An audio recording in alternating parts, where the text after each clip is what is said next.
This lovely scene pictures a building that overseas travelers once declared to be the finest public structure in the American colonies. This was North Carolina's first fixed seat of government. After New Bern became the colony of Carolina's capital, His Majesty's Governor, William Tryon, had English architect John Hawkes design this luxurious new Georgian-style residence and capitol building suitable for both governing and entertaining. On behalf of His Majesty, I toast this noble structure, a public ornament, a credit to this colony, and an honor to British America. So they called it Tryon's Palace.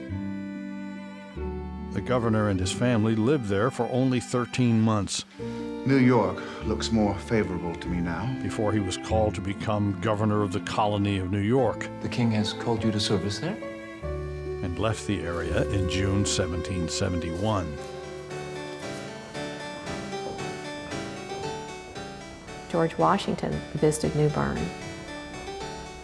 and he was entertained at a ball at the palace. He said that it was a good brick building that was hastening to ruin. And you can imagine that they had just received their freedom, and they perhaps were not as interested in preserving their history. The state capital was moved to Raleigh in 1794, after which it was downhill even faster for Governor Tryon's magnificent former home. The main building burned and collapsed in 1798, leaving only the kitchen and stable offices standing. George Street eventually was extended right through the site of the mansion, and homes and businesses were constructed. New Bern was moving on. And by the early 20th century, certainly, Tryon Palace largely had been forgotten. But not entirely. Just shortly after the Second World War, the governor of North Carolina founded the Tryon Palace Commission to research the possibility of the reconstruction. They acquired the property, and Wildmore Latham, a native New Bernian, funded the reconstruction of the palace. So how do you create something out of nothing? Well, not quite nothing, because, as these pictures reveal, progress had pretty much taken root on the site. The first step is to close the road and start excavating for the building's foundation. The former footprint of the palace can be seen clearly in this photo. In time, whole neighborhoods and a bridge had to be removed, along with US 70, which the state rerouted. The next step, of course, was to figure out what the palace actually looked like. That meant going back to John Hawkes' original plans. Well, the first floor of the palace was where the business of the colony was conducted. You had, of course, your entry hall. You had your council chamber where the council members met. As you can see, there are 12 members of my council. These gentlemen, all men of good property matter, are, upon my recommendation, appointed by the king. And as long as they do the king's bidding here, sir, they will continue to serve.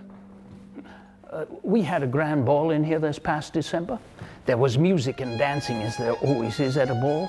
We set aside all the furniture, took up the rugs.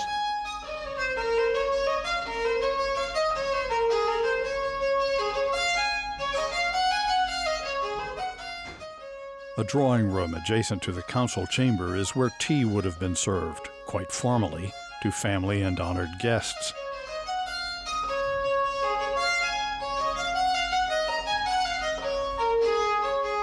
And on the other side of the council chamber, just off the entrance hall, is the governor's personal library, a place to conduct the king's business in a private setting.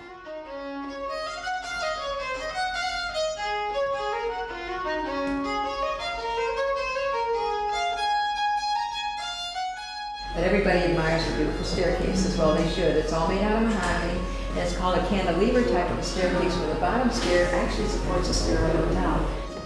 The second floor was considered to be the private residence of the governor and his family.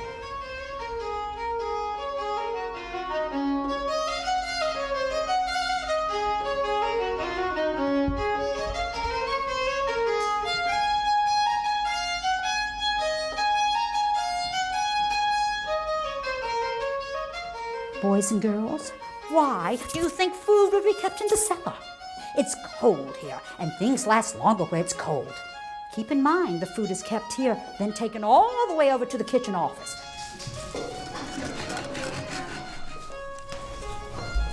Hot stuff. The kitchen was separate, keeping the cooking odors and threat of fire away from the main structure.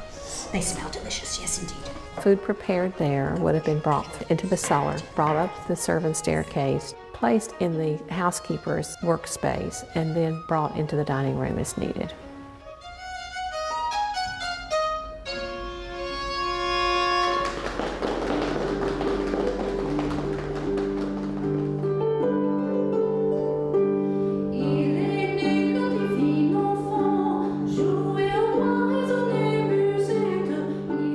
This lovely view from the governor's bedroom may not be original. The garden had yet to be finished during his short time here. The proper garden would be to the sides of the building, private gardens that would be accessible to the family, kitchen garden to provide food, an area that was not seen from the front. The front was to showcase the building itself.